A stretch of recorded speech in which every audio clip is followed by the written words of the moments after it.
دوستو، جیسا کہ آپ جانتے ہیں مسلمانوں میں ایک سے ایک عظیم بادشاہ گزرے ہیں، بہت ہی رحم دل، عدل و انصاف کے مالک۔ ایسی ہی ایک شخصیت کے مالک تھے قطب الدین ایبک۔ آپ کی زندگی سے جڑا ایک واقعہ ہے جب قطب الدین ایبک اپنے کچھ سپاہیوں کے ساتھ جنگل میں شکار کھیل رہے تھے۔ قطب الدین کو ایک ہرن دکھائی دیا۔ جیسے ہی قطب الدین ایبک نے تیر کو کمان میں لگایا، وہ ہرن آنکھوں سے اوجھل ہو گیا۔ اتفاق سے یہ سلسلہ کافی دیر یوں ہی چلتا رہا۔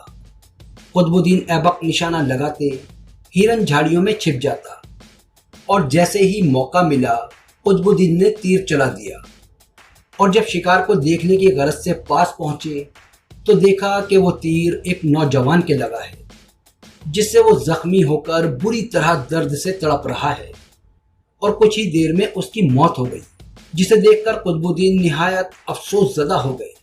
اسی وقت اپنے سپاہیوں کو حکم دیا کہ اس نوجوان کے بارے میں پتہ کرو، یہ کون ہے، کہاں رہتا ہے اور کیا کرتا تھا۔ چھان بین کے بعد پتہ چلا کہ وہ پاس کے ہی ایک گاؤں میں رہنے والی بزرگ عورت کا ایک لوتا سہارا تھا، جو جنگل سے لکڑیاں کاٹ کر بیچتا اور جو ملتا اسی سے اپنا اور اپنی ماں کا پیٹ بھرتا تھا۔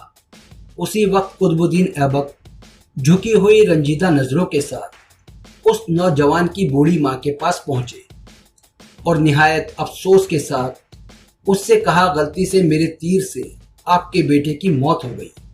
جسے سنتے ہی وہ بوڑھی عورت بے تحاشا رونے لگی اور روتے روتے بے ہوش ہو گئی۔ اور اس حادثے کے بعد قطب الدین نے اپنا جرم بتاتے ہوئے خود کو قاضی کے حوالے کر دیا اور قاضی کو اپنے خلاف مقدمہ چلانے کی مکمل آزادی دے دی، جس کے بعد قطب الدین پر مقدمہ شروع ہو گیا۔ قاضی نے بوڑھی ماں کو عدالت میں بلوایا اور کہا، آپ جو سزا کہیں گی وہی سزا اس مجرم کو دی جائے گی۔